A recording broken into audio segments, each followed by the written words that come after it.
রবিবার রাতে মাতাল অবস্থায় বন্ধুদের মারধর করেন জাতীয় দলের ক্রিকেটার তাসকিন আহমেদ। এমন একটি অভিযোগ এনেছেন তাসকিনের বন্ধু পরিচয় দেওয়া শিফাতুর রহমান সৌরভ। সোমবার দেশের কয়েকটি গণমাধ্যমে এমন খবর উঠে আসার পরই চাঞ্চল্য তৈরি হয় ক্রিকেট অঙ্গনে। বাংলাদেশ ক্রিকেট বোর্ডের সভাপতি আমিনুল ইসলাম বুলবুল এই ঘটনা শুনেই ফোন দিয়েছিলেন তাসকিনকে। জাতীয় দলের তারকা পেসার জানিয়েছেন, অভিযোগে যে সময় ও জায়গার কথা বলা হয়েছে তখন সেখানে ছিলেন না তিনি। তাসকিনের উল্টো অভিযোগ, তার বিরুদ্ধে কুৎসা রটানো হচ্ছে।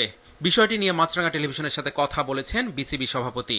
না, আমরা যতটুকু জেনেছি, যতটুকু আমাদের কাছে নিউজ এসে, এখানে তাসকিন হয়তো স্পটে ছিল না বা তাকে সম্পৃক্ত করা হয়েছে, আমরা ব্যাপারটা দেখছি। বাট অ্যাজ তাসকিন যতটুকু জানি, আমরা এই ব্যাপারটা আরো ভালো করে দেখবো, বিকজ আমরা জানি এই কাজটা তার দ্বারা সম্ভব না।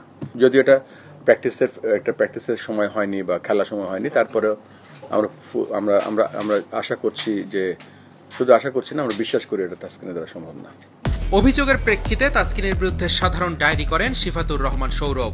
অভিযোগে বলা হয়, শিফাতকে ডেকে নিয়ে গিয়ে তাকে মেরে জখম করেন ও হুমকি দেন তাসকিন। মিরপুর থানার ভারপ্রাপ্ত কর্মকর্তা জানিয়েছেন, অভিযোগের বিষয়ে তদন্ত শুরু করেছেন তারা।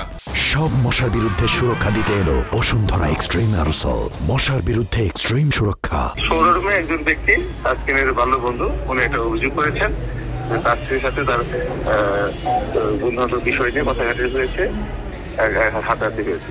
আমরা আসলে সত্যতা আছে কিনা, তাসকিনের সঙ্গে আরো বন্ধু ছিল, তারা কে মারছে বা কে করছে, তাসকিন করছে, তাসকিনের আরো বন্ধু ছিল, রসি বা অনেকে ছিল, ইশতিয়াক ওদের বন্ধু ছিল।